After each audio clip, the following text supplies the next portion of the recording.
ನಾವು cigarette factory ಕಟ್ತೀವಿ, ನೀವು ಸೇರ್ತೀರಿ, ನಾವು ಶ್ರೀಮಂತರಾಗ್ತೀವಿ. ನಾವು ಗುಟ್ಕಾ ಫ್ಯಾಕ್ಟ್ರಿ ಕಟ್ತೀವಿ, ನೀವು ತಿಂತೀರಿ, ನಾವು ಶ್ರೀಮಂತರಾಗ್ತೀವಿ. ನಾವು ಹಾದಿ ಬೀದಿಗೊಂದು ಬಾರ್ ಅಂಗಡಿ ಓಪನ್ ಮಾಡ್ತೀವಿ, ನೀವು ಹೆಂಡ್ರ ಮಕ್ಕಳ ಬಿಟ್ಟು ಬಂದು ಕುಡಿತೀರಿ, ನಿಮ್ಮ ಫ್ಯಾಮಿಲಿ ಬೀದಿಗೆ ಬರ್ತಾ. ಆದ್ರ ರೈತ ಬೆಳೆದ ಅಣ್ಣನ ಇಡೀ ಜಗತ್ತ ತಿಂದ್ರು, ರೈತ ಮಾತ್ರ ಶ್ರೀಮಂತ ಆಗ್ತಾ ಇಲ್ಲ. ಯಾಕ?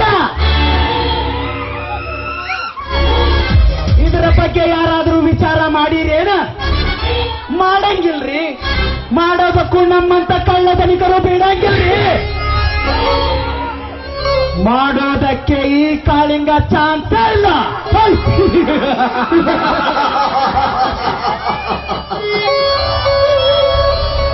ತೊಲು ಎಂಬ ತೋಟದಲ್ಲಿ ಮಣ ಎಂಬ ಮಲ್ಲಿಗೆ ಬೆತ್ತಿ, ನಾನ್ ಎಂಬ ತುಂಬಿಯಾಗಿ ಆ ಹೂವಿನ ಪರಿಮಳ ಸವಿಯಬೇಕೆಂದರೆ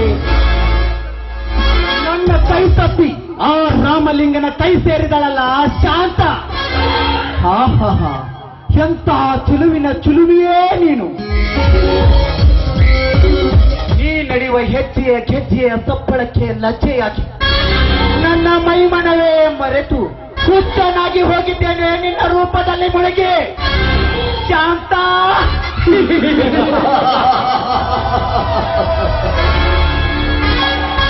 ನಿನ್ನ ಪ್ರೇಮದ ಕಾಂತ ನಾನಾಗಬೇಕಾದರೆ ನಿನಗಾಗಿ ಎಂತ ಕ್ರಾಂತಿ ನಡೆದರೂ ಸರಿ. ಶಾಂತ ಮನಸ್ಸಿನಿಂದ ಕದ್ದುಕೊಳ್ಳುವೆ ನಿನ್ನ ಶೀಲವನ್ನು.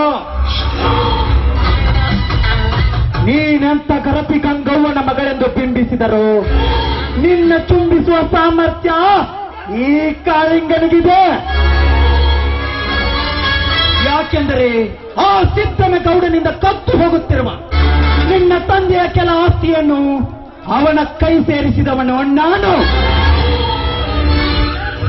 ನನ್ನ ಅವನ ಸ್ನೇಹ ಸಂಬಂಧದಲ್ಲಿ ನೀ ಅಂದವಾಗಿ ನಿತ್ಯ ನನ್ನ ಕಣ್ಣಂಚಿನಲ್ಲಿ ನಿಂತಿರುವೆ ಅಂದರೆ ನಾ ಸಂಚುಗಾರನಾಗಿ ಒಂದು ದಿನ ನಿನ್ನ ಶೀಲ ಎಂಬ ಪಂಚಾಮೃತ ಸವಿಯದಿದ್ದರೆ ಮೇರಾ ನಾಮ್ ಕಾಳಿಂಗ ಸರ್ಪ ನೈ ಹೈ.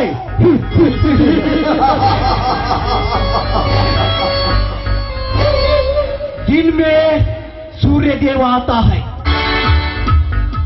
रात में चंद्र देव आता है, जब तुमने सोचा भी ना हो तब कालिंगा सर पाता है